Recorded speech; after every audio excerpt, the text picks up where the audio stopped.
Bien, comenzamos entonces la segunda clase de la unidad de arqueología. Estamos muy felices de poder recibirles a cada uno de ustedes. Que el Señor me los bendiga. Rápidamente vamos a trabajar en lo que es el programa. Vamos a ver qué es lo que se nos viene para hoy, por favor, y para estas semanas. Aprovecho de darle gracias a cada uno de ustedes por enviarnos sus pruebas. Están maravillosas. Me encanta porque si realmente lo que escribió lo conservó en su mente y en su corazón, yo me siento pagado. De verdad, si yo le decía al Señor, Señor, si mi hermano realmente todo esto que escribieron eh, lo, lo tomaron para sí, lo masticaron y wow, sería maravilloso porque les va a cambiar su forma de abordar el texto bíblico y con ello también su forma de hacer exégesis, hermenéutica, homilética y la forma de enseñar tu palabra. Así que le daba gracias al Señor, le daba gracias al Señor por eso. Así que sí, de verdad, las respuestas que me dieron que son maravillosas, las tienen de, en su corazón interiorizadas, vamos a cumplir con el objetivo. Entonces, estamos en la unidad número 3, contexto arqueológico, ¿ok? Contexto arqueológico. Y en esta unidad número 3 vamos vamos a ir a la clase número 2 que tiene que ver con la semana número 6. La semana número 6. Y la semana número 6 estamos entonces con las lecturas de James Hofmeier, que les decía que era uno de mis autores favoritos. Simplemente encontré un libro de los cuantos, cuarenta y tantos que yo le conozco y que debe tener mucho más, pero tiene solamente un libro en español y que lo entrega esta editorial, ¿cierto? Católica, San Pablo, y a John Laughlin, o Laughlin, no sé cómo se pronuncia, que nos habla también un poco sobre la introducción a la arqueología bíblica. Entonces, los objetivos que queremos alcanzar son puntuales, queremos entender qué es la arqueología, su diálogo con la Biblia y también entender y conocer algunos descubrimientos contextuales que nos ayuden a poder construir una arqueología de Samuel con mayor material, con mayor información, donde podamos conocer la ciudad de David, los rollos de Samuel y que se encontraron en el Mar Muerto, pero también la inscripción de Tel Dan, que como les decía la semana pasada, lo cambió absolutamente todo. ¿Ok? Volvió de nuevo al escenario académico David, no solamente como un personaje mitológico o teológico, sino también como un personaje histórico, ¿ok? Así que vamos a ir a esta semana y les pido que respondan antes del viernes, por favor, al foro de arqueología que tiene que ver con lo siguiente. Son preguntas. ¿Para qué nos sirve la arqueología en el estudio de la Biblia? Y número dos, ¿cuáles son los principales descubrimientos arqueológicos en el contexto de Samuel y qué nos enseñan? Y las especificaciones para este foro son los siguientes. Respuesta con un máximo de 200 palabras, bien conciso, como nos ha enseñado Matías, decir algo, no solamente, o sea, tener algo que decir, no solamente decir algo, ser claro, ser conciso y participar a en el diálogo con uno de nuestros compañeros con 100 palabras con respeto y amor. Pero ahora sí vamos a necesitar que pueda citar por lo menos 3 autores. Por ejemplo, si quiere decir, la arqueología no existe para comprobar la Biblia, pues la Biblia se comprueba a sí misma, ok, pero ¿qué autor dijo eso? Me lo pone, según Hofmeier, según Langley o otros como Finkelstein o como Cabello o como Wright, Ernest Wright, que es hijo de también de Albright, ¿ok? Y recuerden que Wright fue padre de Deaver y Deaver fue padre de Davis y Davis es padre mío, así que es uno de nuestros abuelos directos. Ok, así que tienen diferentes autores. Yo les di más de 10, pero aquí les puse a Hofmeier, a Laughlin, ¿qué más, qué más, qué más, qué más? Les puse a Martínez, García Martínez, a Wright, a Cabello, a Finkelstein. Bueno, Finkelstein hay que citarlo en el área, no quiero que tengan un prejuicio con Finkelstein, pero es difícil acercarse a una persona que te dice que todo lo que está en la Biblia es un mito, ¿cierto? Un mito teológico, entonces es complicado. Pero bueno, si quieren citarlo, por favor cítenlo. Y ahí están. Entonces, solamente denos tres autores. Y ahora sí hay que colocar fuentes, porque ya es necesario que empiecen a interiorizarse con los autores. ¿Ok? Así que no tenemos ninguna otra actividad más por esta semana, hasta que creo que en 2 semanas más vamos a tener, sí, el foro número 4 y la exégesis número 2, pero eso va a ser en la semana número 9, ¿ok? Así que vamos con tiempo, vamos calmaditos, vamos lentitos, pero vamos con tiempo y al mismo tiempo a paso acelerado. Entonces no se olviden de las exégesis, las tenemos aquí arriba. Yo ya les hice la primera, bueno, en realidad la hicimos juntos, ¿ok? Así que, pero aquí tienen muchísimas opciones y en esta oportunidad la exégesis creo que son 2 o 3 hojas, así que las especificaciones están ahí también en el material. Bien, con Pastor, respecto al programa, preguntas. pastor, una consulta. ¿Hasta qué hora espera usted para contestar el foro? Gracias. Hasta las 11:59 del día viernes, ¿ya?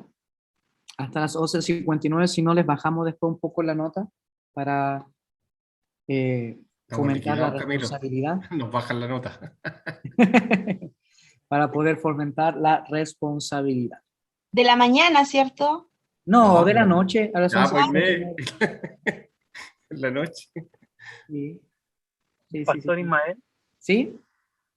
una pregunta, ¿en los foros citar 3 autores es obligación Es el o mínimo, no? sí, sí, es el mínimo. Ya le hemos dado un montón, ¿cierto?, de margen, incluso las primeras tenía que haber citado a 2 o a 1, y ya creo que ya están en la altura de poder citar a algunos autores. Sí, pastor, no, sí, mire, esto es muy personal. Ujú, Yo le ruego que me perdone, por favor, pero la verdad ante todo, ¿cierto? ujú. Lo que pasa es que me complica un poco cuando son tantos autores en 200 palabras porque siento que no tengo espacio para poner de mi propio, de lo que yo voy, del conocimiento propio que voy adquiriendo a medida que voy leyendo los autores. Ok, entonces lo Entonces, que si puede pongo, hacer, sí, lo que podría hacer es colocar su idea y colocar entre paréntesis el autor. No lo cite porque tiene razón, va a invertir muchísimas palabras en lo sí, que dice claro, el autor. Entonces, lo que podría hacer, colocar el autor entre paréntesis o citar al autor, hacerlo literal y no le contamos las palabras del autor. bueno, gracias, pastor, y le ruego, perdona a mi hermano, pero la idea es también intercambiar No, eh, está excelente, está excelente. con el, Lo que yo quiero es que se vayan de esta clase entendiendo algunos autores, por lo menos lo general, y que por lo menos puedan dialogar con ellos. ¿Ok? Yo, Bien, Isma, ¿sí? yo diría que lo mejor es hacer eso que dijiste, la primera opción, que sea una referencia. Ok, Entonces, ustedes escriben su idea y su idea tiene un respaldo en el autor que están citando, que están referenciando. Ujú. Porque Incluso si decir no las están de acuerdo palabras, con él, porque como le digo, yo siempre cito autores que ni siquiera estoy de acuerdo con ellos, pero simplemente Lo que pasa es que en el ámbito académico, especialmente aquí en Estados Unidos, son sumamente pesados, pero sumamente pesados con el tema del copyright. Son sumamente pesados con eso. Incluso cuando yo entrego un paper, me lo revisan en un programa que se llama Turing no sé cuánto, y me dicen todo el porcentaje de lo que yo escribí que otra persona está, porque tienen los libros de toda la gente, de todas las personas, y me dicen esto está en este lado, en este año, acá, y me marcan en rojo todo. Entonces, si tengo arriba de un 25%, porque obviamente uno puede decir lo mismo que otro autor porque hay un margen, ¿no? Pero si yo tengo arriba de un 25%, ya me empiezan a bajar la nota, y ya empiezan a decir, bueno, ¿y esto por qué no lo citó? ¿Por qué no le puso entre comillas? ¿Por qué no puso al pie de página? Entonces, en el ámbito académico, el copyright es sumamente importante. Entonces, algunos pensarán, oh, el hermano Ismael cita tanto, ¿para qué? ¿Para qué cita tanto? Es porque la idea no es mía, pues. No puedo decir algo y acreditármelo a mí mismo si la idea no es mía. Menos si lo escribo, porque escribir tiene una condición incluso más pesada y más fuerte que simplemente mencionar una idea. Entonces, si yo voy a escribir algo y la idea no es tuya, es sumamente... Y si tú lo sabes, ¿no? Porque a lo mejor la idea sí es tuya y a lo mejor alguien más lo dijo, no hay ningún problema, porque tú lo estás diciendo y a lo mejor uno puede llegar obviamente al mismo pensamiento, pero cuando ya sabes, esto es como la Biblia, ¿no? Si ya sabes que el que sabe hacer lo bueno y no lo hace, le es pecado. Entonces, si ya lo sabes que alguien lo dijo, ya es complicado. Entonces tienes que citarlo y ser sumamente honrado con el pensamiento de los demás, con las ideas de los demás. Sumamente honrado con eso. No necesitas caer en eso cuando hagas un sermón, porque el sermón creo que no es que tiene obviamente rasgos académicos, pero no es algo que es más pedagógico, ilustrativo, valórico, algo de principios, interpretativo, que trabaja con la conciencia y la conducta de las personas. Pero ya si vas a reflexionar en algo académico y vas a escribir en ello, ya, los autores son sumamente importantes. Aquí me han penalizado por eso, me han bajado la nota, ha sido re complicado. Entonces por eso soy muy, muy riguroso con eso. Incluso te pueden hasta sancionar, pueden sancionar y tener problemas con eso. Bien, ¿alguna pregunta más? ¿Alguna preguntita? ¿No? Bien. Entonces, vamos a ir, tenemos algunos minutos, vamos a ir un poco a los autores, porque nunca los leemos, y me he dado cuenta que muchos de nosotros no tenemos el tiempo para leerlos por nosotros mismos. Entonces, vamos a leerlos aquí. Vamos a leer algunos de ellos aquí. Bien. Dígame un autor, por favor, que teníamos para esta semana. Hofmeier. Hofmeier. Hofmeier y la Gulin. Ok, Hofmeier, ¿dónde estás? Hofmeier. Ok. ¿Cómo se llama el libro de Hofmeier? La arqueología bíblica.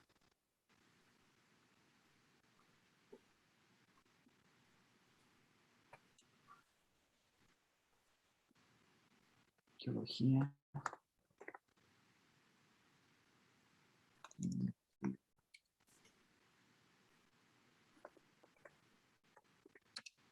La arqueología bíblica. Si alguien lo encuentra, me ayuda, por favor. Aquí está. Se puede ver, ¿no? Sí.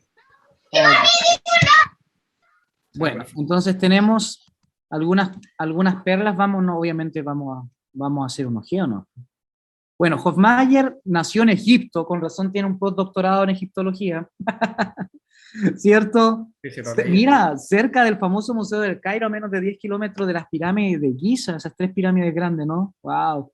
Mi padre era un apasionado de la historia, de la arqueología, y por eso siendo muy niño recorrí con mis padres Egipto de una punta a otra, conociendo lugares maravillosos. ¡Wow!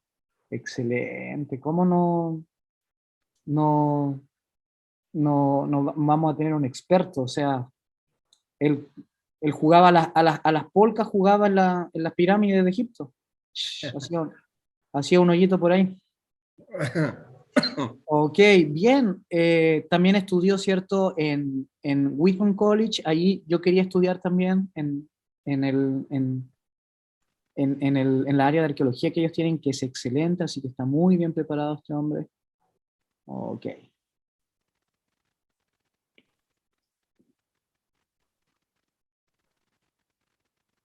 Bien, bien.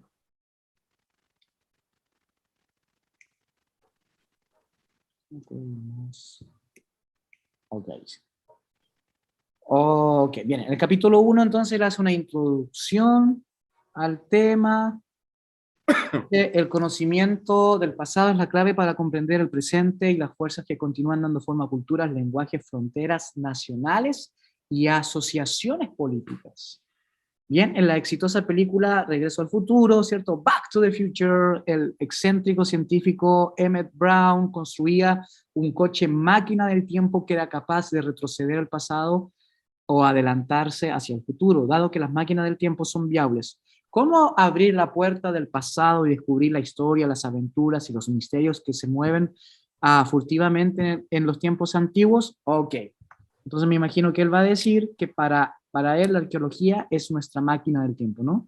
Existe un vehículo que puede hacernos retroceder en el tiempo y durante los últimos 200 años el trabajo arqueológico ha proporcionado una valiosa información que ha permitido a las personas del siglo XXI echar un vistazo al pasado y hojear capítulos de la historia humana que durante siglos e incluso milenios en algunos casos han permanecido inaccesibles. Muy bien, entonces te das cuenta de que Hofmeier es hijo de aquellos que creen que es la arqueología la máquina del tiempo y no la historia, porque la historia pareciera ser, como ya hemos visto, que es manipulable y es un poco, ¿cierto?, corrupta, debido a que se usa para poder dar cuenta de la versión de los victoriosos, de los vencedores, de los poderosos, de los imperios, del el tema de los hombres, ¿cierto? Siempre esa centralidad androcéntrica. Entonces, Por lo tanto, él está en la posición de la escuela científica. sí, exacto. Muchas gracias. Por favor, dialoguen, porque si alguien me levanta la manito y todo eso, yo no los puedo ver, ¿ok? Porque estoy compartiendo la pantalla. Entonces, si alguien tiene alguna pregunta o algún comentario, me dice, Ismael, pastor, profe, como quiera, como usted lo sienta, me puede parar, ¿ok? Sí, hermano César, es en el área, se desmarcó de la historia y empezó a ver entonces la arqueología como máquina del tiempo para ir al pasado. ¿Ok? Entonces te hace una introducción, ¿ok?, sobre los orígenes de la arqueología del mundo bíblico. ¿Ok? Vamos a leer un poquito. La arqueología consiste en el estudio de cosas antiguas, especialmente culturas y sociedades, teniendo en cuenta que el mundo académico europeo siempre estuvo interesado en la historia, las lenguas griego y latín, la literatura y los artes clásicos. No es de extrañar que las primeras excavaciones arqueológicas empezaran en la Italia hace más de 250 años en el yacimiento de Herculano y Pompeya. ¿Se acuerdan de esos volcanes que hicieron erupción y en el año 79, creo, sí, en el año 79 después de Cristo, y que, cierto, sepultaron dos ciudades muy importantes para el Imperio Romano? Entonces, aquí hace un poco de la historia de lo que es la arqueología en la Mesopotamia. Él comienza hace 400 años, eso es muy importante. Comienza hace 400 años y obviamente comienza con la civilización más antigua, que son los sumerios y los acadios. ¿Bien? ¿Qué más? Habla sobre el desciframiento de la escritura cuneiforme. Me parece muy interesante que ustedes pudiesen manejar este tema. El autor, recuerden, muchos de ustedes ya manejan el desciframiento de los jeroglíficos por Jean-Pierre Champollion, pero también muy pocos conocen el tema del desciframiento de la escritura cuneiforme, que fue por Canster Niebuhr, y que tiene que ver, ¿cierto?, con el estudio de los grandes imperios especialmente babilónicos y persas y medos, que estuvieron dentro de la media luna fértil en lo que fueron los descendientes de los sumerios y los acadios. ¿Ok? Habla también de la arqueología en Palestina e Israel y dice, claro, porque hablas que la tercera área más importante de Oriente Próximo, el corazón de la arqueología bíblica, comprende Palestina e Israel. Ok, si Israel es la tercera área más importante de Oriente Medio, ¿cuáles son las dos primeras? Me imagino que Egipto. Sí, una y la otra, la que acabamos de mencionar, ¿no? Babilonia. Muy bien. Entonces, habla un poco, hace un poco de la historia, ¿no? De la arqueología, ya vamos a estudiar a Petrie, que fue uno de los padres de la arqueología moderna. También cita a Ernest Wright, que incluso lo tiene usted en su libro. Y habla sobre los métodos arqueológicos modernos, especialmente antes de la nueva arqueología. Habla sobre la etnoarqueología, me parece interesante porque no solamente toma la arqueología como un recurso científico para medir la época y la edad de la realia, es decir, de los objetos que va encontrando, sino que también usa la etnoarqueología para ver cómo la gente que usó esa realia, esos artefactos, esas ollas, esas vasijas, cómo ellos vivieron en comunidad, en etnias. ¿Ok? Habla un poco sobre la arqueología bíblica en crisis. Recuerden que empezó a tener muchísima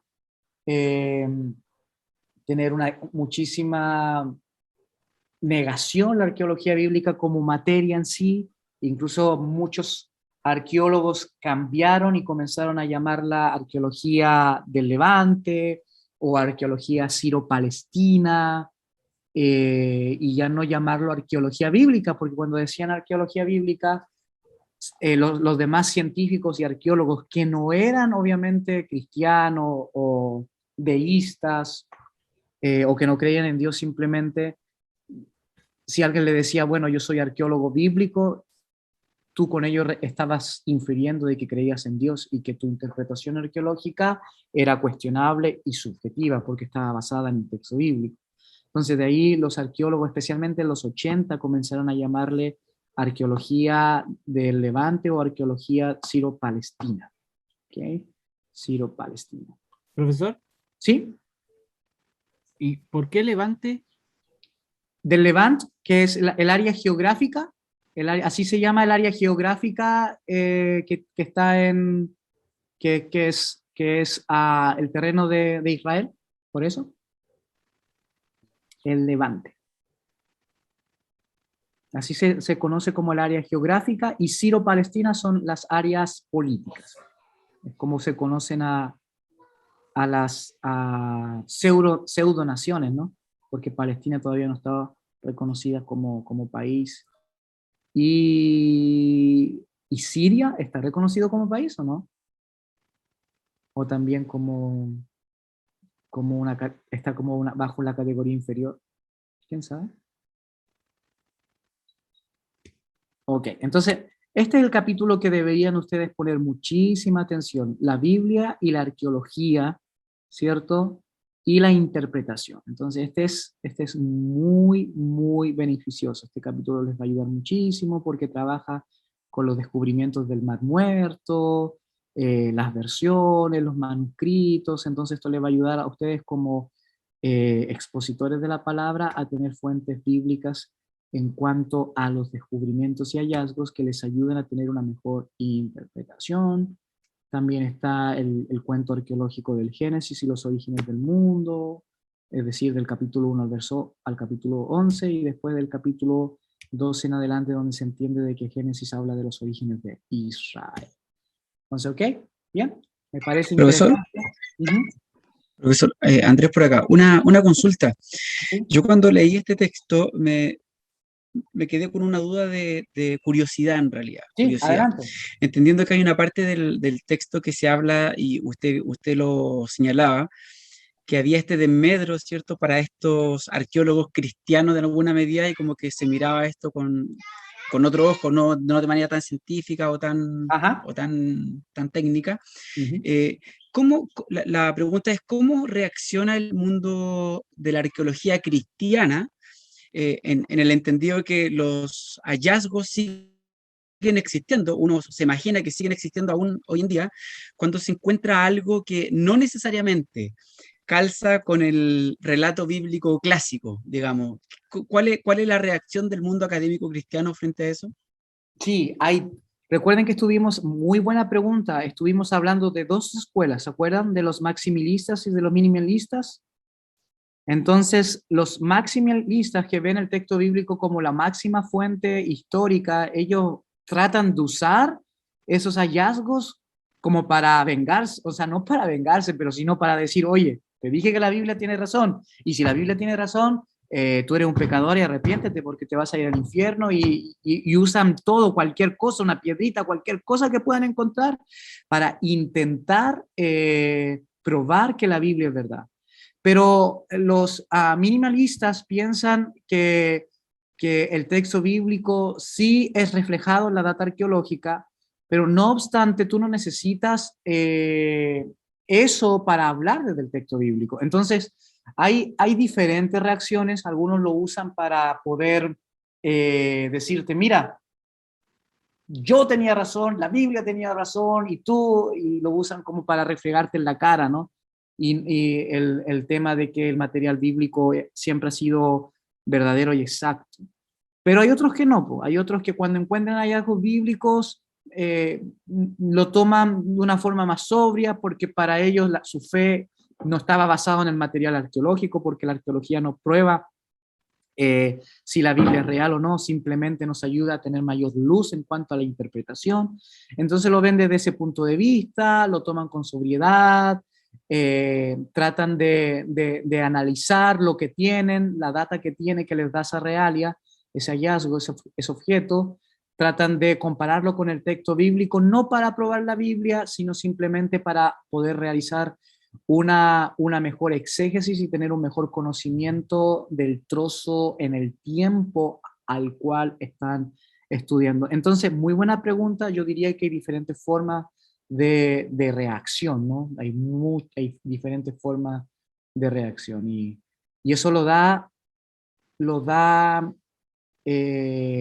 tu punto de vista que tú tengas de acuerdo a la arqueología. Si tú crees que la arqueología te va a ayudar a comprobar la Biblia, obviamente va a saltar una pata y va a decir, wow, y va a empezar a reaccionar. Si no, si tú eres de aquellos como yo, ¿no? Que no usamos la arqueología para comprobar la Biblia, sino simplemente para tener mayor luz en cuanto a nuestra exégesis, no vamos a saltar en una pata. Y yo me he topado con gente que a mi parecer siempre te están refregando, no, es que la arqueología, es que los hallazgos, y que la Biblia es verdad. Yo pienso que esas personas que usan la arqueología para validar su fe son las personas que menos creen. Son las personas que dicen, no, que tú no crees, ¿no? Yo creo que ellas son las personas que menos creen, porque necesitan de un material, de un hallazgo, de una prueba para validar su fe, y no son capaces de, y claro, y no son capaces de creer por fe, aunque no tengan ninguna prueba. Entonces, No, es profunda la reflexión igual. sí, de diferentes formas. Entonces, ya yo pienso eso, que la gente que está buscando por todo el mundo para probar su fe son la gente que más duda tiene. Hay gente como yo que a mí ni siquiera me importa si se encuentra o no el arca de Noé, o si se encuentra el arca del pacto, o si se encuentra, no sé. Yo creo en mi Señor, como dice el apóstol Pablo, pues, ¿no? Que yo sé a quién he creído y sé que es poderoso para guardar mi galardón para ese día. Como que la arqueología, pensado como Ismael Padilla, es un elemento más, pero no el central. No. Para mí, lo conversábamos con los compañeros que llegaron antes, es un instrumento, nunca va a ser el fin en sí mismo. Bien, voy a dejar a Hofmeier. ¿Preguntas acerca de Hofmeier? ¿Preguntas acerca del autor? ¿Es un autor simple? ¿Es un autor conservador? ¿Es un autor didáctico, ¿no?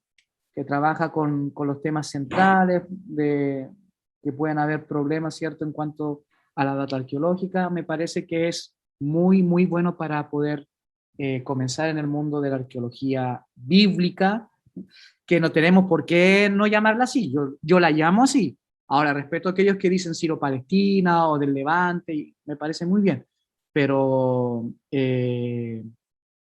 yo la sigo llamando arqueología bíblica porque pienso que no es para validar el texto bíblico, sino porque también existe la arqueología romana, la arqueología griega, la arqueología socrática, que se especializa en los hallazgos en el tiempo de Sócrates. Entonces, para mí la arqueología bíblica es aquella arqueología que simplemente se especifica en la data que encontramos o en el documento, en la información que encontramos en el texto bíblico. Entonces, me parece que es inocente, no estoy imponiéndote a mi Dios ni mi religión por decir arqueología bíblica, porque la Biblia es un material innegable, porque por más que crea o no crea en Dios, la Biblia ha cambiado el mundo, separó la historia del mundo en Occidente y por cultura un académico debería conocerlo. Claro. Okay. Sí, disculpe, hermana Inés, tenía su manito, No, como yo no los veo, podría haber hablado nomás, discúlpeme. No, no se preocupe, pastor, no se preocupe. Adelante. Solamente un alcance, en algunas de las Biblias, yo conozco la Thompson, conversión Reina Valera del año 60, tiene este libro de estudio, un anexo al final, ¿verdad? De los comentarios, del diccionario bíblico en parte, tiene también un anexo donde salen también páginas donde se dan también datos arqueológicos. Me parece muy importante que las Biblias en el futuro puedan ir también más contextualizadas, más ampliadas, dándole el valor a estos datos arqueológicos. Así que muy interesante que los futuros escritores, teólogos, estudiosos, usted mismo, pastor, una Biblia que tenga una connotación de mucha importancia para el valor de los futuros estudiantes, para los hermanos que también abrazan, ¿cierto?, el estudio profundo de las palabras, para poder tener una exégesis aún más completa de la que tenemos. Eso, excelente, me parece muy buena la reflexión. Así que tienen trabajo por delante. Y algún día cuando yo tenga la bendición de poder dedicarme 100% a la pedagogía, hermanos, yo no sé si voy a escribir algo, pero les prometo que lo voy a intentar. Les prometo que les no voy... viene Cristo antes. Sí, claro que sí. Amén. Bien, vamos con el segundo. ¿Cómo se llama el segundo autor? Dijimos Laughlin. Ya, ¿cómo se llama el libro de él? John Laughlin. ¿Estudio de la arqueología bíblica? ¿Sí? ¿Así se llama? Sí. ¿Estudio? No, a la arqueología y la Biblia. Laughlin. Ok. ¿Arqueología y la Biblia? Ah, ya. Arqueología. La arqueología y la Biblia. Arqueología. Ayúdenme a buscarla, por favor, si la ven. Aquí la encontré. Aquí está, un amarillo. Sí. ¿Lo ven? Excelente. Por lo menos no conocen el autor, pero saben que es amarillo. Me encanta. No. El Camilo me desopra. Ya, me encanta, eso me encanta. Ok, mira, bueno, Laughlin me parece ser que un poco más,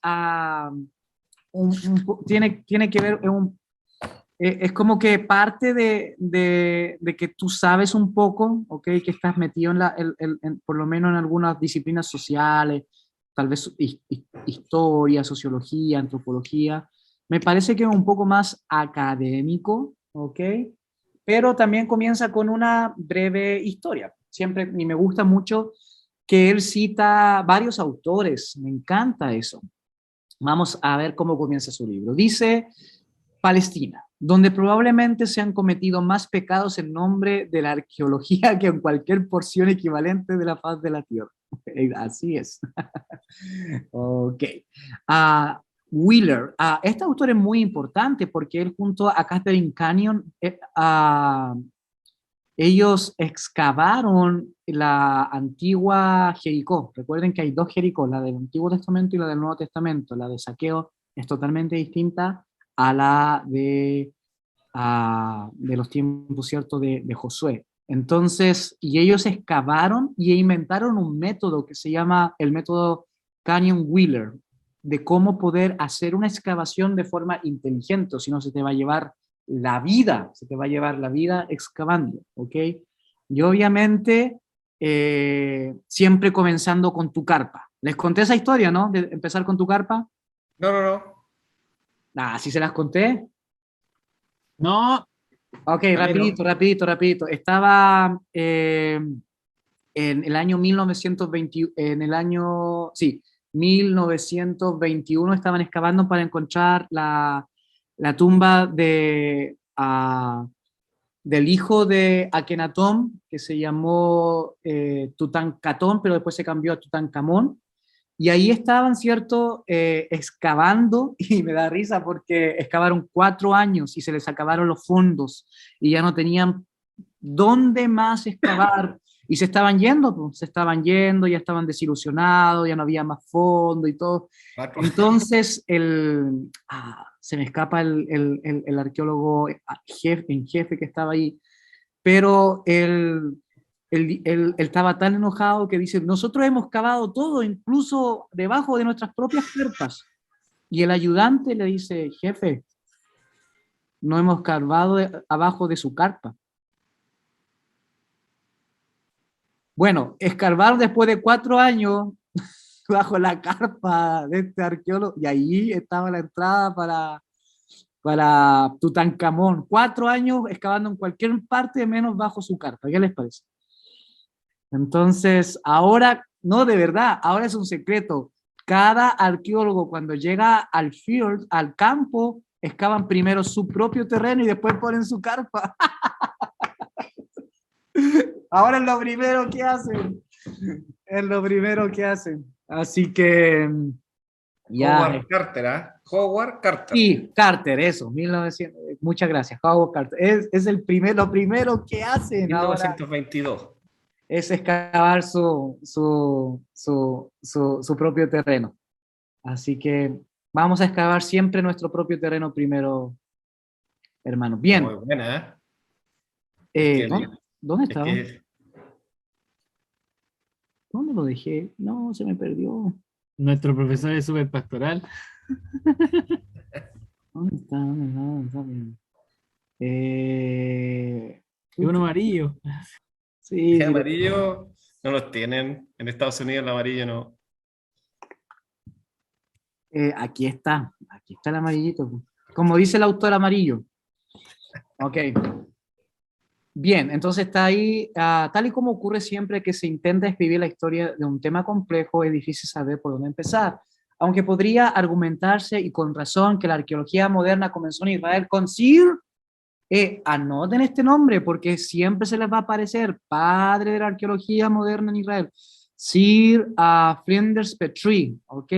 Entonces este siempre se va a hacer muy, muy, muy recurrente.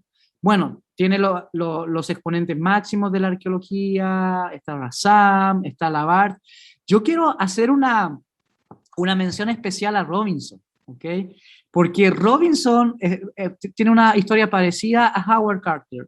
La historia parecida es que Robinson fue de Estados Unidos, él era un teólogo, fue de Estados Unidos a tratar de comprobar la Biblia, especialmente cuando aparecieron autores como Wellhausen y otros más, que Forjarnas, que empezaron a debatir el método histórico de la Biblia. Y obviamente ya lo sabemos, en la historia bíblica no es científica, pero sí es social, ¿no? Sociológica, comunitaria, constructiva, habla de filosofía de la historia y todo eso. Pero en ese entonces no se aceptaba. Si una persona no aceptaba que la historia de la Biblia no era científica, académica, a lo carbono 14, no había historia. Entonces, si no había historia, tenías que ir en busca de ella. Entonces Robinson fue, y el problema con Robinson es que él usó la Biblia para encontrar las grandes ciudades en Palestina. ¿Y cuál fue el problema de Robinson? De que él no se dio cuenta de que las ciudades ya por tantos años, algunos 2000, 3000, hasta 4000, no, hasta 3000 años, estaban ya tapadas con tierra, con capas y todo eso, y él no se dio cuenta de que las ciudades sí estaban, pero estaban bajo esas capas, y él pensó que los montes que veía eran montes naturales, eran montañas naturales, y como estaban tan lejos no se dio el tiempo para poder ir a esos montes y darse cuenta que simplemente no eran montañas naturales, sino que era todo el destrozo, la porquería, la basura, los cimientos que había bajo, que estaban tapados simplemente con tierra y con polvo, a lo cual se le llamó los tells o los montes. Entonces ese fue el gran problema de Robinson, que no pudo excavar nada porque siempre pensó que eran montes y no se dio cuenta que eran montes que eran simplemente restos de las civilizaciones o de las ciudades, pero que estaban tapados con tierra. Entonces vemos, hay una historia muy interesante, mira, tú te puedes construir una buena base, incluso tiene a Deaver, que ya se los he hablado hasta el cansancio, pero yo les voy a seguir hablando sobre él porque me parece una historia muy interesante, como el arqueólogo que intenta ser objetivo por excelencia, muchas veces cae en la subjetividad simplemente por pérdidas y situaciones en tu vida que te hacen negar que existe un Dios. Hermanos, ¿por qué tú niegas a Dios? ¿Por qué el arqueólogo niega a Dios cuando ha tenido una pérdida? Simplemente por lo siguiente, porque la teología moderna dice que si Dios te ama y eres amado, Él te va a bendecir. Si tu vida no es de bendición, es porque no eres amado. ¿Y quién puede vivir una vida consigo misma no siendo amado? Antes de no ser amado y de no ser aceptado, mejor uno piensa de que Dios no existe, ¿no? Entonces la negación de Dios muchas veces tiene que ver con que no quieres aceptar de que tú no eres amado de tal manera que Dios es capaz de bendecir. Y eso simplemente porque tenemos una mala teología, tenemos una mala interpretación del texto bíblico. Si supiéramos de que... Claro, pues, si supiéramos de que nada tiene que ver, ¿cierto?, el ser bendecido o no tener una pérdida de riquezas con el amor de Dios, y eso y ustedes como teólogos lo saben, pero cuando pase eso, cuando tengamos una buena teología, vamos a ser capaces de ser lo más objetivo posible. Si no, siempre vamos a estar intentando dándole a Dios como caja, porque siempre ese rechazo nos produce un poco de resentimiento. Profesor, ¿Sí? es complejo eso cuando pasa que si hay algún pastor o líderes de una iglesia promueven ese pensamiento, porque al final toda una comunidad se va con esa imagen. Sí, pues por eso ustedes van a cambiar la historia. Por eso ustedes son los que el Señor va a usar y son muy jóvenes, la mayoría de ustedes, y los que no se sienten tan jóvenes sí lo son. Entonces, para poder seguir cambiando la teología, y tenemos que usar el recurso arqueológico para que la teología tenga mayor luz. Okay. Entonces, ¿dónde estaba? Aquí está. Entonces aquí vemos que hace una historia, y voy a leer un poquito sobre la arqueología y la Biblia. El título del presente libro presupone que los descubrimientos arqueológicos en Oriente Próximo, particularmente en Palestina, pueden tener conexión con la interpretación y valoración de la Biblia. Claro, yo también creo eso, nos ayuda a tener una mejor luz para la exégesis. Sin embargo, los temas y preguntas involucrados son muchos y complejos.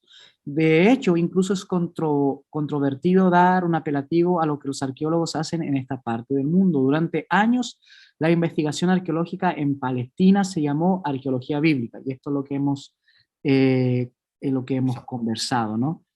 Se llamó arqueología bíblica. Algunos estudiosos, en particular Deaver, otra vez le dan de nuevo a Deaver, a mi abuelo, de la Universidad de Arizona, han propuesto el abandono de este término y han sugerido alternativas tales como arqueología del Oriente Próximo o más a menudo arqueología siro-palestina. Si estamos bien actualizados, ¿no ve, hermanos?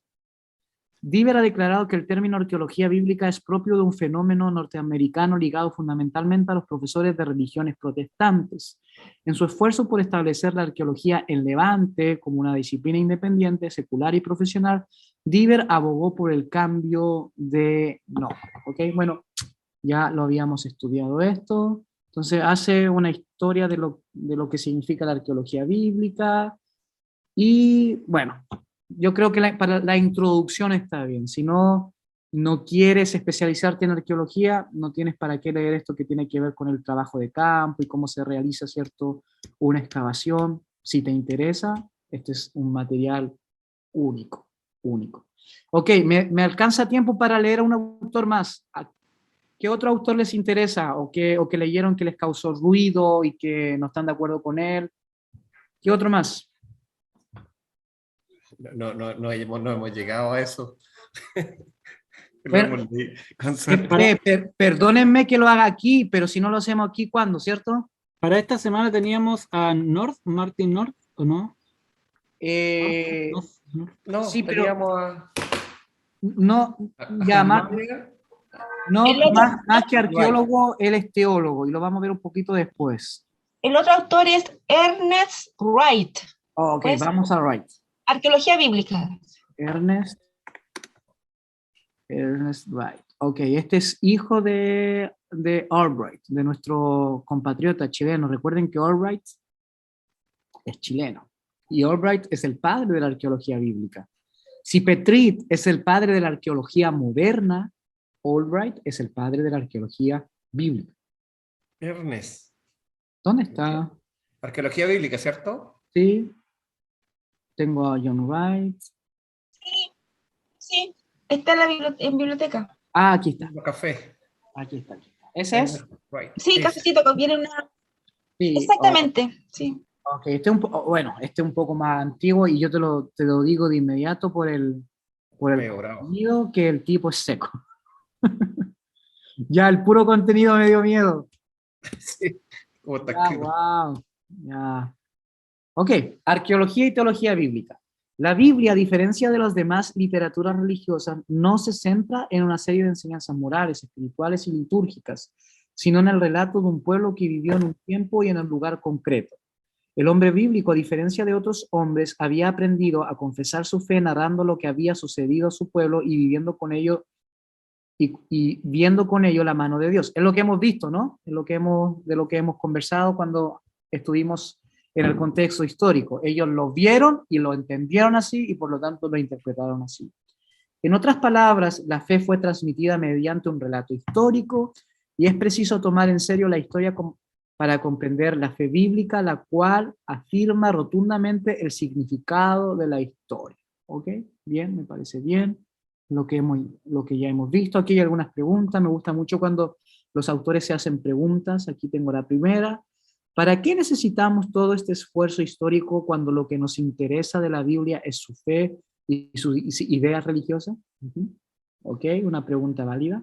¿Qué es la fe bíblica sino el conocimiento del significado de la vida a la luz de lo que hizo Dios en su historia determinada? Creo que Wright es de nosotros, ¿no? Él no necesita la arqueología para poder determinar o darle base a su fe. A ver, vamos a saltarnos eso porque creo que lo que dije es lo que va a decir y vamos a irnos aquí. Sin embargo, el estudio de la arqueología pone al teólogo ante un grave e inevitable riesgo. A ver, ¿dónde nos pone? ¿Qué pasaría si descubriéramos que el relato bíblico no responde a los hechos? No tenemos más remedio que afrontar tal eventualidad, ya que no es posible comprender bien la naturaleza de la Biblia si no conocemos su ambiente y trasfondo. De hecho, la arqueología ha concretado e iluminado el relato bíblico en tantos puntos cruciales que sería ingenuo definirlo como un cúmulo de mitos y leyendas. La situación actual no es la de hace 150 años, cuando desde el caos de la prehistoria la Biblia se proyectaba como una especie de fósil monstruoso sin pruebas que demostraran su autenticidad y su origen en un mundo humano como el nuestro. ¿Ok? Me parece muy bien. Miren, la pregunta que hace aquí a Wright es la pregunta que le afecta, que es el tema con el que tiene Deaver problemas, ¿no? Porque Deaver dice de que tú sabes cuál fue la verdadera religión de los hebreos o de los israelitas. ¿Tú sabes cuál? Te voy a resumir un libro, ¿eh? Te voy a ahorrar no sé cuántas semanas de tu vida. Él dice que la verdadera fe de los israelitas, es decir, en lo que realmente ellos creían, era todo lo que la Biblia y los profetas negaban.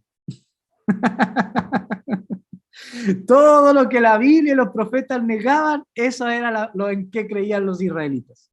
¿Y por qué? ¿Por qué dice eso Diver? Porque cuando, por ejemplo, va a excavar a sites, a sitios como Betel o como Samaria, que son las capitales, fueron las capitales del Reino del Norte, él no encuentra, por ejemplo, cerámica que tenga el nombre de Yahvé, él no encuentra, por ejemplo, árboles dedicados a Yahvé, o diseños, ¿cierto?, a Yahvé, incluso el nombre Yahvé en ese tiempo, por ejemplo, en el tiempo de Omri, en el siglo 9 antes de Cristo, es muy escasa.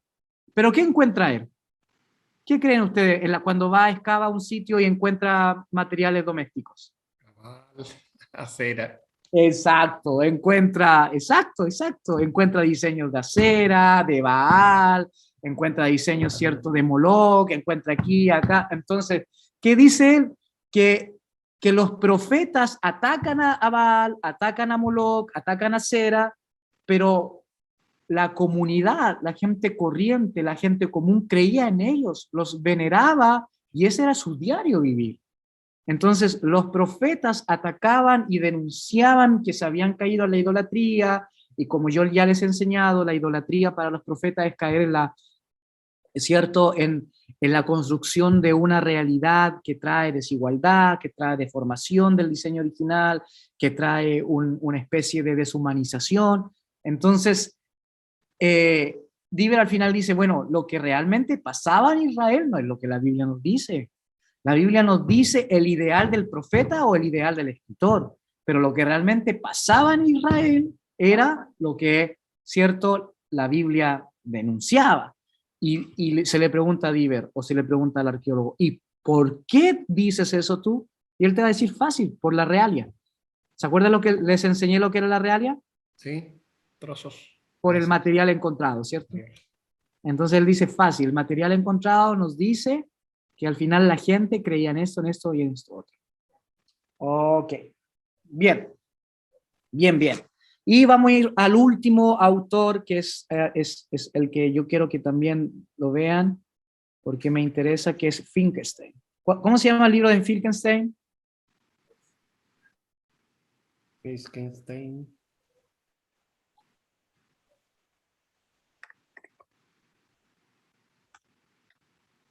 ¿Cómo se llama? La Biblia desenterrada, parece. Gracias. La Biblia desenterrada. Si alguien lo encuentra, me lo dice, por favor.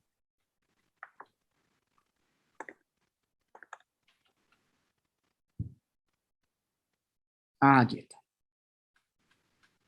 Ok, aquí tenemos a Finkelstein y Silver, que son, como ustedes ven, los apellidos israelitas. No lo encuentro. Ya.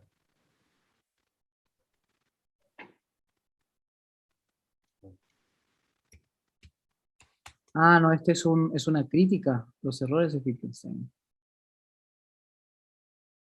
Es una crítica a la Biblia desenterrada. Está en el... No lo encuentro. ¿Lo encontraron ustedes? ¿No lo tienen? No, No. Pero alguien dijo el nombre, sí. sí, Camilo.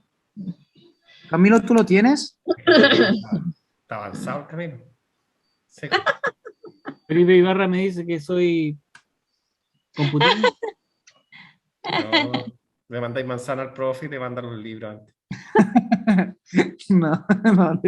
Los pirateo. Oh, lo tenía.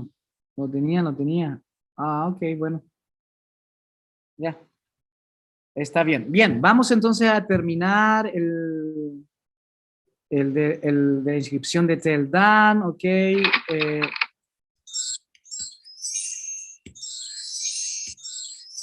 Bueno, aquí está Albright, que es el chileno que les dije, que era padre de misioneros, por eso es chileno, porque no tiene rasgos ciertos sudamericanos.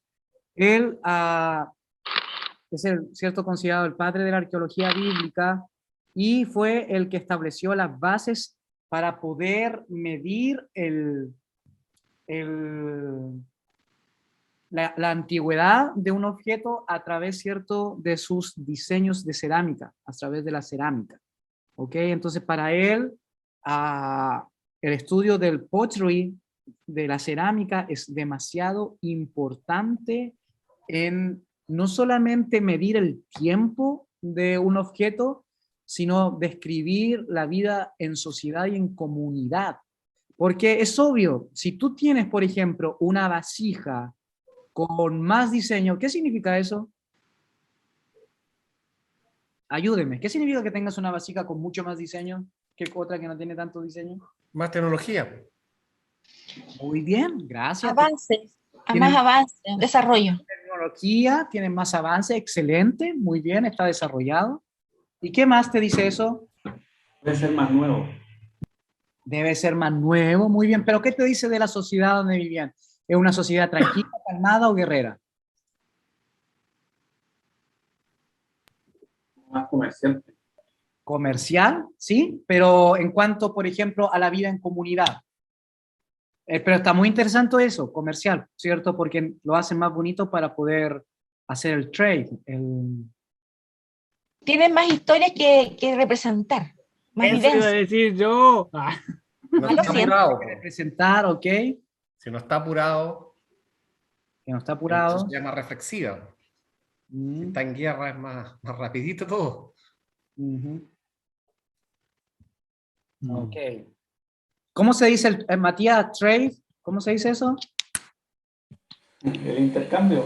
El intercambio. Tienes, entre más diseños tú haces el intercambio, ¿no? Para poder tener otros objetos. Pero también Un trueque. el trueque, gracias. ¿No se dan cuenta ustedes, por ejemplo, que si tienen más diseño, tienen más tiempo para diseñarlo? Y si tienen más tiempo, es porque estás viviendo en un tiempo más con mayor paz. Entonces, estás más establecido en tu región. Y eso es importante. Y si estás establecido en tu región es porque estás cultivando las tierras y el ganado y todo eso. ¿Ok? Entonces, la cerámica para Albright era muy importante porque les decía no solamente cuán antiguo era el objeto, sino también, o el lugar, sino también cuán antiguo o cómo vivía la gente. Ahora, una pregunta. ¿Cómo puedes saber que la tierra donde se encuentra esto era tan antiguo como el objeto? ¿Cómo puedes saber eso?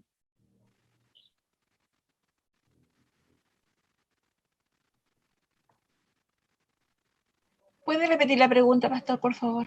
Sí, y ¿cómo tú puedes saber que la tierra donde tú encuentras esto es tan antiguo como el mismo objeto?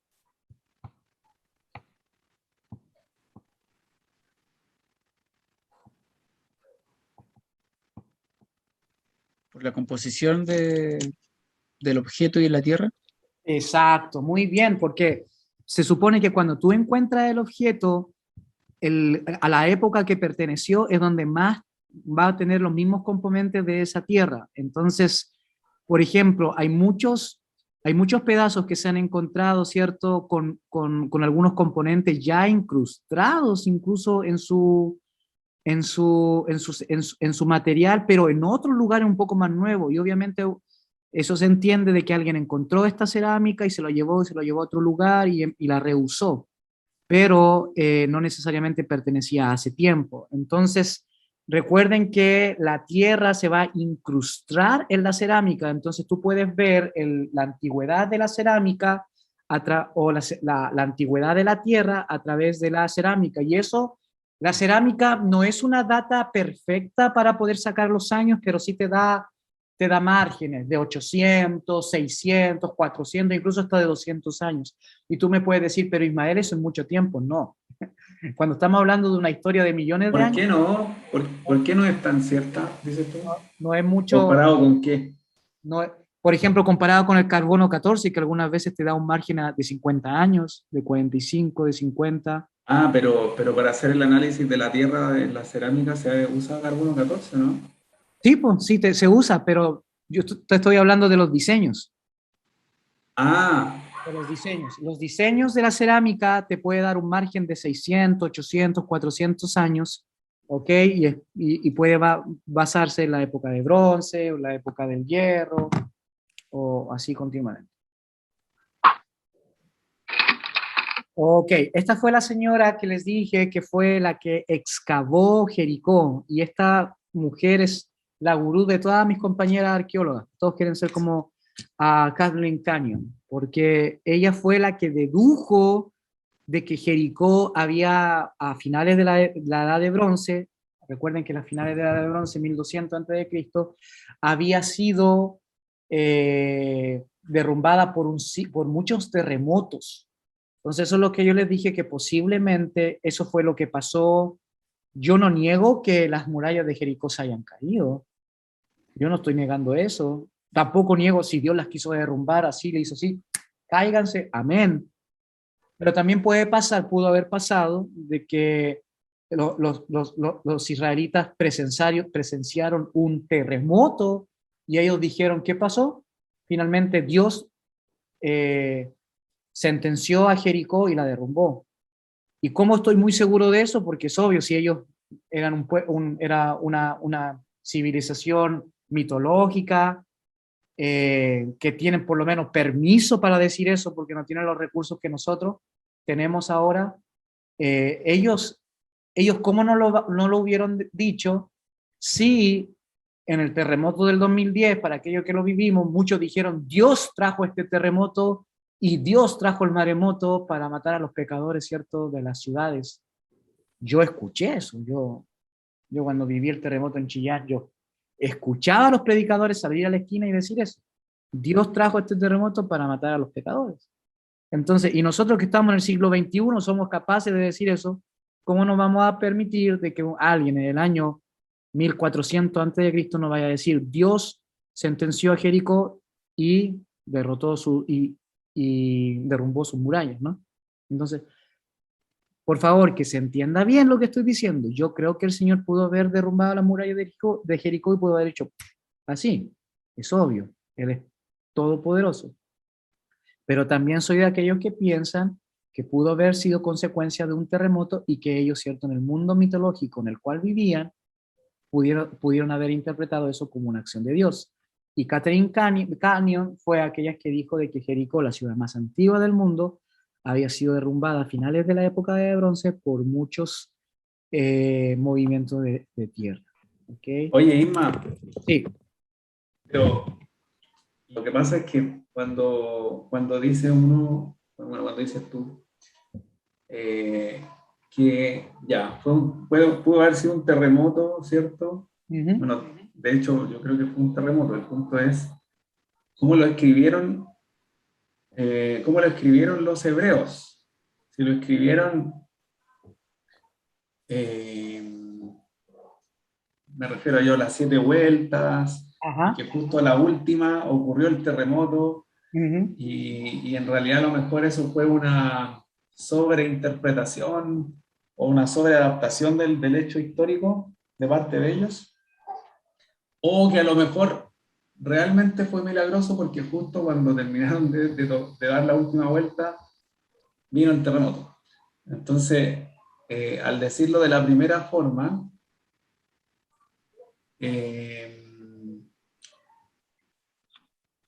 pucha, es como la discusión que teníamos del Éxodo al final, porque uno tiene que entrar a cuestionar si lo que escribió el hebreo fue una exageración de los hechos o las cosas fueron así como están escritas. Entonces, uno tiene que entrar en esa discusión. ¿Cómo interpreta uno lo que está leyendo? Exacto, exacto. Entonces ahí como hemos aprendido, ¿no? Hemos aprendido esto todos juntitos. Tenemos que elegir nuestro camino exegético. Ahora, Catherine Canyon no fue, no fue una persona que dice, no, fue un terremoto, sino yo creo que ella salvó al material bíblico, porque en ese tiempo ya todo el mundo, obviamente con el método científico historiográfico, descartaban el material histórico de la Biblia como algo objetivo, como algo científico. Entonces, cuando ella determina de que la ciudad había sido caída realmente, fue derrumbada realmente por un terremoto, ella devolvió el diálogo histórico a la Biblia, o sea, ella de alguna u otra forma levantó de nuevo el material bíblico, el contenido bíblico como algo verdadero, porque ella sí creía que Dios lo había derrumbado y que obviamente fue Dios quien movió las placas y todo eso y que eso concluyó en un terremoto. Entonces para ella fue bien, le dio mucha luz a la exégesis y al contenido histórico de la Biblia. Pero tú tienes razón, en el sentido de que tenemos que escoger. Yo, en este caso, Escoges tú. yo sí, en este caso, porque he visto sanidades, yo en mi vida he visto gente que ha sanado de cáncer, he visto pies que se han estirado, he visto gente que estaba moviéndose y que oraron por ella, que se levantó. Yo creo que obviamente pudo haber sido el Señor. Ahora, hasta ese momento... Pero también creo, pero para terminar la idea, pero también creo que pudo haber sido un terremoto y que Dios estuvo detrás de ese terremoto. ¿Sí, hermano César? Pero en ese tiempo Jericó no estaba en duda que existió. No. Lo que sí estaba en duda de cómo se derrumbó. Ya. Recuerden que Jericó tuvo... Pero Sodoma y Gomorra sí estaba en duda que existía. Por lo que leí, tuvo más de 400 asentamientos, o sea, más de 400 comunidades sociales que vivieron en la misma ciudad, porque recuerden que era desierto y ellos carecían de material. Entonces, ¿qué hacían? Reusaban el material y construían sobre el mismo. Claro. ¿Profesor? Pero Sodoma y Gomorra sí estuvieron en duda, ¿cierto? Y es que Sodoma y Gomorra todavía están en duda, porque hay artículos que la encontraron. ¿No? Sí, eso es lo que le quiero decir. Hay algunos sitios que están excavando que dicen que ya la encontraron, pero hay otros que todavía lo niegan. Entonces, todavía están... Ya. O sea, no está ¿Profesor? clarito. No. Profesor, ¿Sí?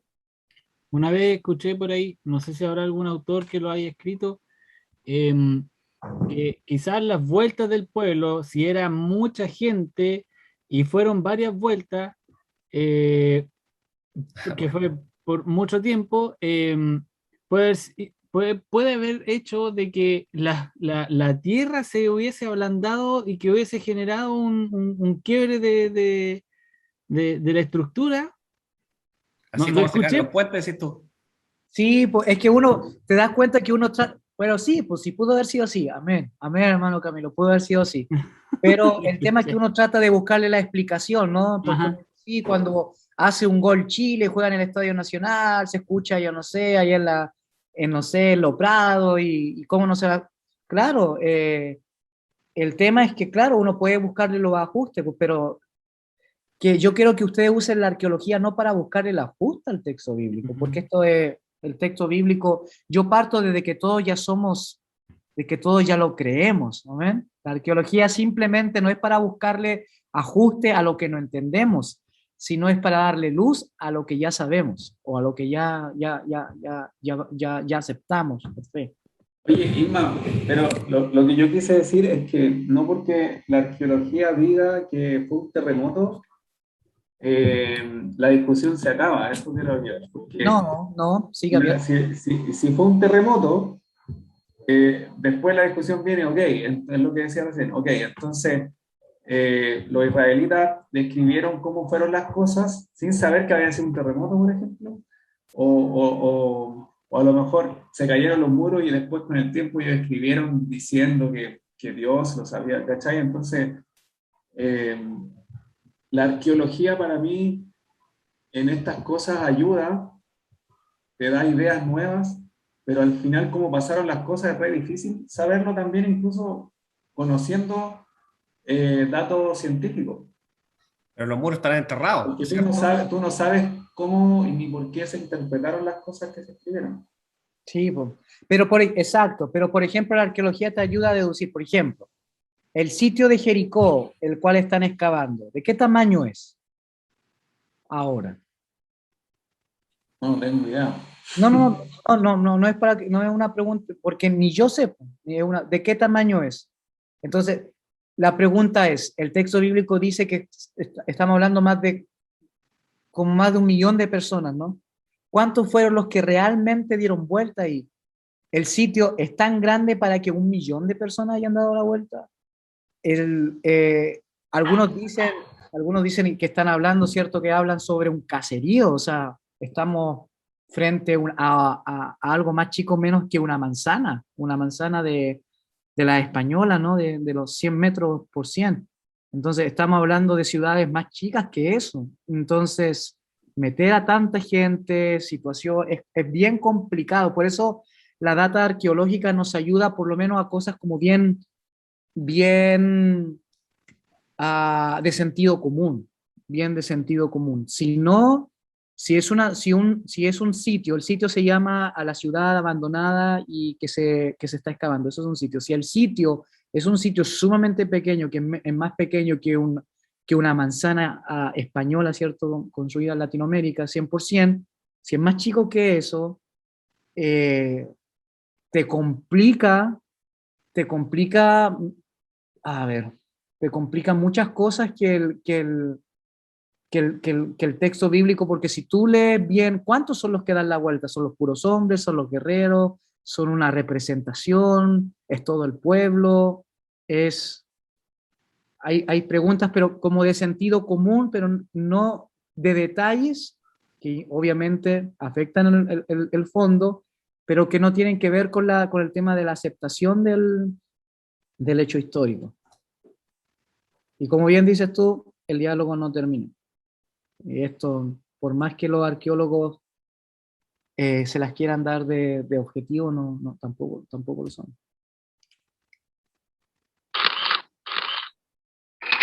Ok, bien, bueno, y tenemos un sitio, ese es el sitio de Samaria. Recuerden que Samaria fue una de las capitales del Reino del Norte, ok, fue la capital después de Betel, que fue, cierto, construida por el rey Acab, esposo de Jezabel.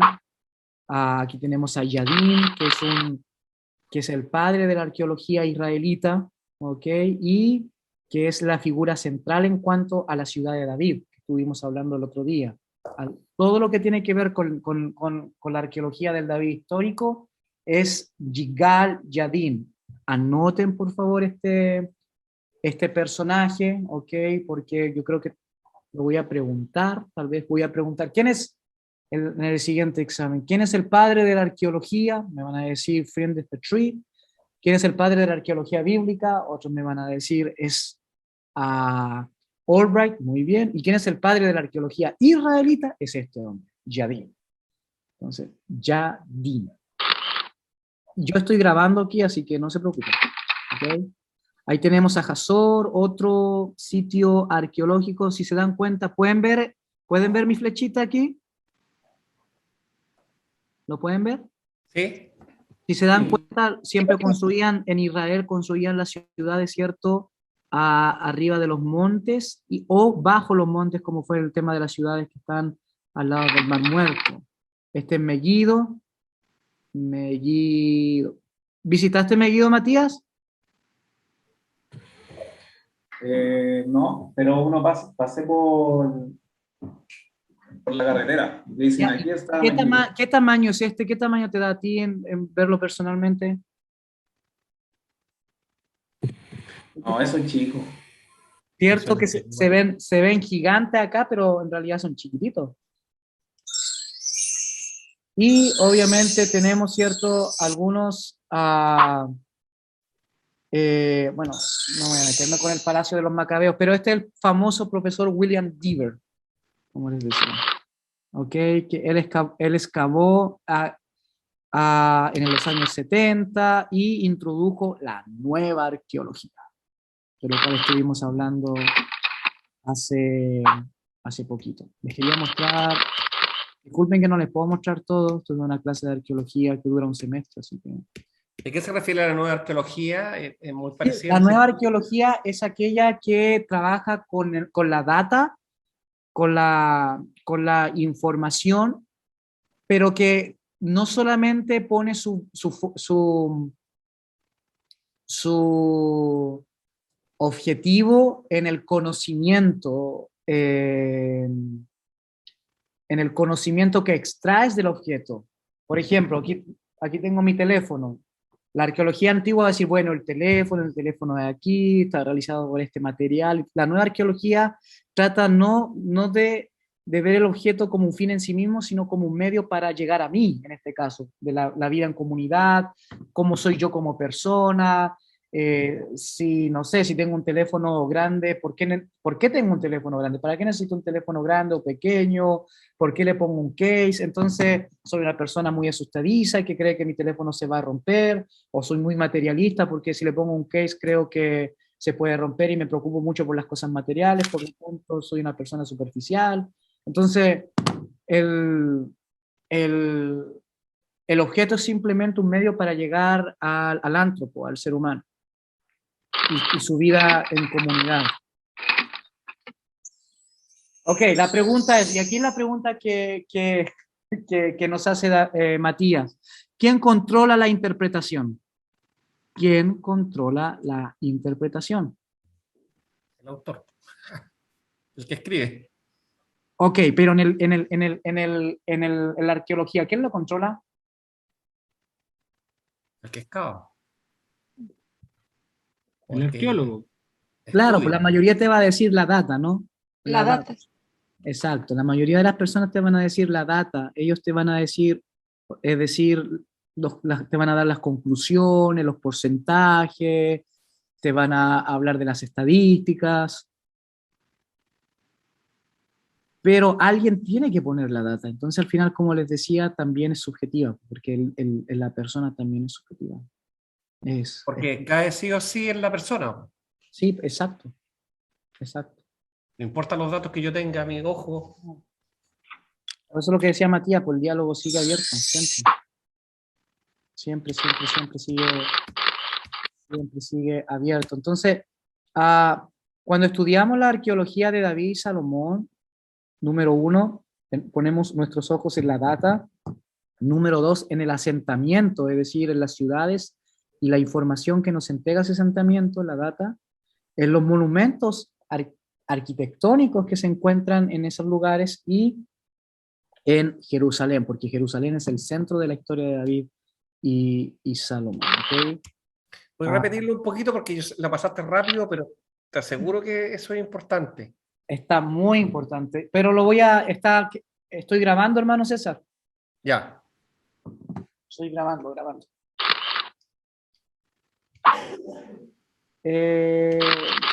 No quiero hablar de esto, voy a hablar de la ciudad de David.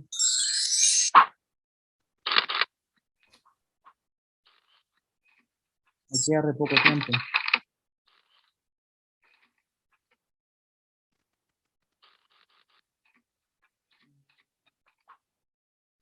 Ok, bueno, esto es para que puedan saber, este es el pottery, la cerámica de los tiempos de David y Salomón, ¿ok? Si se dan cuenta, los diseños son distintos. Recuerden que... elaborado, ¿eh? Y recuerda que el tiempo de Salomón es el tiempo de ocio para Israel. Por eso se le conoce como la edad de oro. De paz. Exacto, es el tiempo de ocio donde ellos no hacen el trabajo. ¿Quién lo hace? Los esclavos. Recuerda que David subyugó a todos los pueblos alrededor y ellos no solamente le pagaban con tributos, sino con hombres, con esclavos. Entonces, por eso, más adelante, incluso Israel estuvo tan bien que el profeta Amós fue capaz de decirle a las mujeres vacas de Basán, ¿no? Y fue capaz de decirle, ustedes comen tanto que no hacen nada, que están tan gorditas como las vacas. Las vacas de Basán. Mira ese material hermoso. No sé si se acuerdan la clase pasada, cómo les enseñé cómo lo construíamos, ¿se acuerdan? Sí. ¿Pero eso lo encontraron así? No, esos son cientos de pedacitos. ¿A quién le mostré los pedacitos? A nosotros. ¿Los vieron, cierto? Sí. Esos son cientos y Sí. cientos de pedacitos que van, es como un rompecabezas, que van y les ponen sus numeritos y todo Que no eso. contaste, tú te quedaste al principio, dijiste les voy a mostrar al final, parte del museo donde yo estoy. Sí, ahí les mostré el Eso laboratorio fue la clase, con lo que pegaban, cómo lo claro, escribían y todo eso. la real. Ok, aquí tenemos la... ¿Qué fortificación tenemos aquí? Ah, ok, no tenemos nada de David.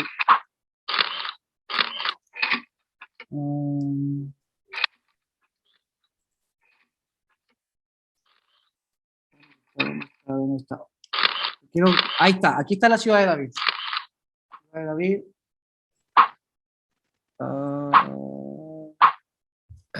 Ok, aquí está la ciudad, sí, aquí está la ciudad de David, que si se dan cuenta es un anexo que está, como decía Matías, fuera de Jerusalén y que pareciera ser que fue de donde gobernó el rey David. ¿Y cómo sabemos? Porque se han encontrado, voy a volver, se han encontrado ya un poquito más de sellos del rey David. Así que ya es algo que ya podemos hablar de un David histórico. Ok, así que bien, quería pasarle muchas más cositas, esto es bien poquito, aquí tenía un poco sobre, a ver si alcanzo a pasarles algo sobre, eh, no, yo creo que esto lo voy a pasar la próxima semana. Bien, preguntas, cuestionamientos, reflexiones, todo, tiren toda la carne en la parrilla. Aquí les aseguro que todas sus preguntas van a ser escuchadas. No les aseguro que tengan las respuestas o que las tengamos, pero sí vamos a escuchar sus preguntas o reflexiones. Ya, Camilo, dale. Me están ojeando. Estaba pensando en que en realidad entonces o muchas ciudades que nosotros creemos que eran tremendas, la mayoría eran pequeñas. Hablaba con Matías por interno de que quizás las ciudades eran del porte del centro de nuestras ciudades, o sea, es decir, el, el rango que está al centro de la ciudad. Por ejemplo, acá en Chillán, el centro tiene como 8 cuadras, entonces eso era la ciudad de ese tiempo. Si fuese así, las ciudades más actuales como las del Nuevo Testamento, por ejemplo, Éfeso, también vienen a ser ciudades como de ese calibre, no tan grandes, no tan amplias, sino más chicas. Y bueno, todo es más chico, po, todo es más chico, porque obviamente estamos hablando de que, recuerda que Israel tiene 400 de largo nomás, po. Estamos hablando de que, sí, Claro. el tema que cuando tú estás allá, y por eso mi sueño, y aquí eh, admiro mucho a Matías que tuvo la bendición de ir para allá, mi sueño es ir allá. Y yo creo que cuando tú vayas a Israel y te pises, la Biblia te va a cambiar, te va a cambiar totalmente, porque nosotros no nos imaginamos cosas gigantes, ¿no? Cuando no lo eran tanto, o nos imaginamos cosas pequeñas cuando eran gigantes. Entonces, porque toda nuestra ilustración bíblica está a los Hollywood, tenemos las películas en nuestra mente y tenemos obviamente ilustraciones, entonces sin darnos cuenta no nos podemos divorciar de esas ilustraciones y siempre hacemos los exégesis e interpretamos las cosas con eso en mente. Buena. Incluso hay sitios sumamente pequeños, como te decía, si se dieron cuenta, Samaria, súper chico, súper chico. Bien, ¿otra preguntita? O comentar, o reflexión, no tiene que ser pregunta, tal vez tú quieras reflexionar en algo. Pastor, ya que la arqueología no busca ajustarse a lo que no entendemos, sino que es una luz para lo que nosotros aceptamos por fe, ¿podríamos decir entonces que la arqueología viene a ser como una herramienta de fe para la explicación a la ciencia? Es como No, una qué bonito mentira. que lo ponga así. Sí, me gustó. Claro que sí. Es una herramienta. Sí, bueno, la ciencia no lo ve como una herramienta de fe. La ciencia Claro, lo ve al como, revés. como una herramienta objetiva y científica. Es Pero como justificarla. y nosotros lo vemos como una herramienta no para validar el texto bíblico, sino para tener luz desde el texto bíblico y para el texto bíblico. Es bien profunda esa reflexión que haces tú para tener luz. Ujú. Sí, luz. Y luz no para poder tener conocimiento mayor de lo que pasó, no, es que quiero saber lo que pasó, no, sino para que le dé mayor sentido al texto bíblico. Y recuerden que el texto bíblico cambia vidas. Entonces, si un detallito pudiese ser un, algo que me pueda ayudar en mi exposición de la palabra, para que una persona pueda entender bien la palabra y pueda cambiar su vida, su relación con su esposa, su relación con sus hijos, bueno, lo voy a estudiar. Lo voy a estudiar. Bueno, muchas gracias por venir. La próxima semana vamos a terminar con esto. Que el Señor nos bendiga. Y ya tienen los materiales, tienen los autores. Eh, voy a... quiero intentar, no sé, el tema es que no tengo mucho tiempo para traducir los PowerPoint. Si yo se los mandara así, ¿usted les serviría en inglés? Sí, nos ayuda a practicar el inglés. ¿Sí? ¿O Es así sería una nomás. incomodidad más que nada? No, Camilo me lo traduce a mí. Hay un compañero que produce. Ah, qué lindo. Felipe Ibarra dijo que levantó el dedo, él lo traduce. Sí, y Matías también tiene cara